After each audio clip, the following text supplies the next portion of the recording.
Hello YouTube, this is Mr. Gibson Guy and welcome back to the channel. Today I am putting in an additional video. This is a supplemental video here actually.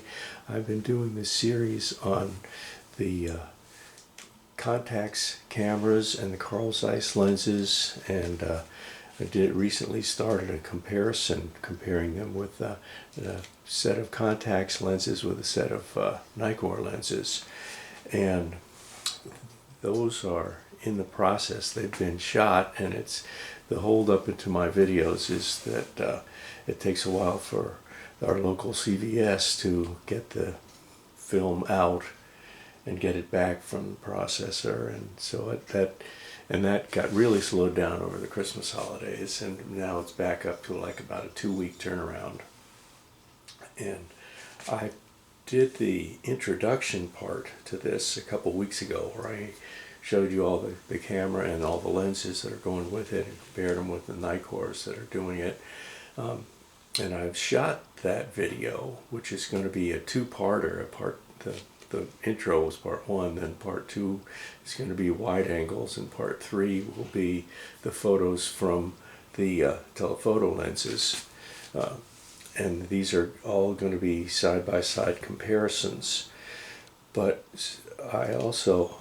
those are coming back in, and while they're not, I've been shooting some other stuff, because the original video that I did, which was just this Contax 139 camera and the 50mm f1.7 T-star lens, plus this.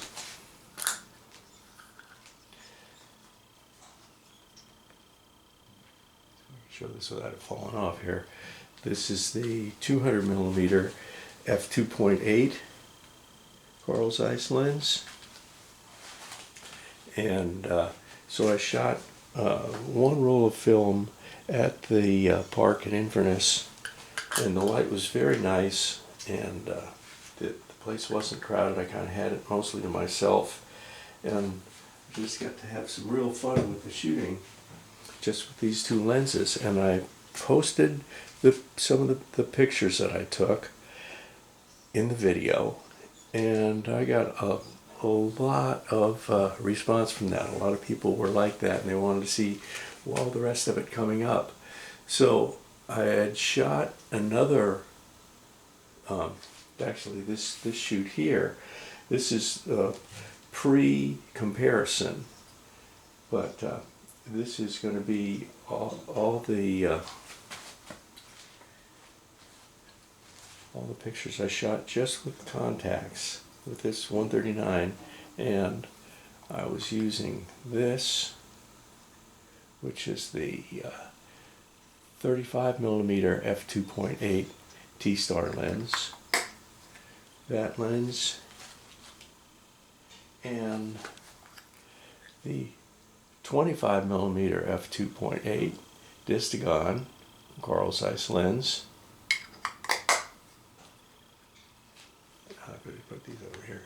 And this one, this is the 85mm planar 1.4. This is a really super duper lens, and I've had 85mm f2s, but I've never had a 1.4, and this is a tremendous lens to use. And I had the 200, yes, that I just showed you. So I shot these 5 lenses, and these pictures I'm going to show you today. This was while stuff was coming in. Yeah.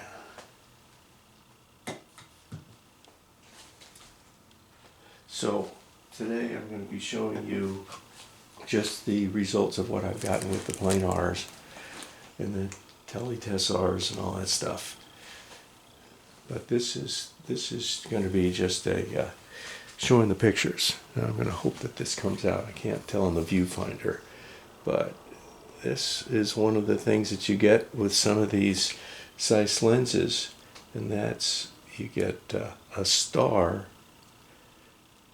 in the sun. hope that that's coming through. I think it is. I can't quite tell on the viewfinder, but the star you see at the top of the picture, that's the sun, and that's something that the flare that you get with some of these Carl Zeiss lenses. Some really interesting stuff. This is at the park, and I'll show you some of the different pictures here. All right, this one, I really like the way the color comes out on these, and you can see these trees were, well, just had red leaves on them, and this was taken about a month and a half ago or something like that, a month ago, but I was just out there today, and the red is not quite as red, but it's still pretty red on those same trees today. I got a couple others here. I'm not going to show you all the pictures, but I'll show you the bulk of them that were interesting and the ones that were in focus. This, no, here is another one with the red, and one with the red and the sun coming through. Didn't quite get a star, but you can see the sun coming through on that picture. And so yeah, the red is really vibrant against the blue of the sky. Now, this next one was the first one on the roll, and the exposure is partly good, partly not good. I don't know if it's because it's the very beginning of the roll or something. It turned out that way. But I'm not doing too many pictures like that. The rest of them, I'll show you the saturation of the colors are much better. Here's just looking out at the park. And this park is great because you got these great blue skies in the wintertime, and the really blue reflection of the sky on the surface of the lake gives it that blue, darker blue appearance, and you can see a few clouds up there. I don't know if that's some flare or if it's some clouds, because there might have been a little bit of high clouds, but really nice color saturation on these pictures. I hope it's working out okay, because I'm exposing them here in early morning sunlight. And there's another view of the walk around there, and some fishermen that are just going by in their boat. They got to be memorialized in pictures. I better move this camera, I'm losing the corner. And let's see.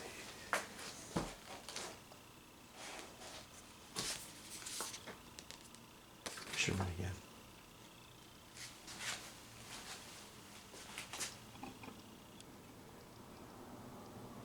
I just about got it all in there. So you can see there's some pretty nice colors in those. And then we had a little bit of wildlife. There was this egret that showed up, and I started, you get a bird in the area, and you say, all right, I'll try to take a picture, and you want to try to get it before it flies away. But this egret actually appeared and really liked the camera. So I got a couple of pictures, and then the bird decided this was really fun and started posing for more. In fact, I'm going to be showing them all because a couple of them were not as good, but the bird showed up and came out to pose for the camera, and then flew away and came back again. Decided it wanted its picture taken. So I got an action shot of the bird flying, and then the bird reappears later on and just wanted to hog all the pictures that it could. And there's some of the nice lake house across the lake from here. So these are some 200 millimeter shots that came out, and you can see in the foreground there's more stuff and different views of the house, but the colors of the blues from the sky and from the water just are really gorgeous. I hope that it's coming through on this video. I got some more of those. So when the light gets going, it's really hard to take a bad picture. See if these show it as well.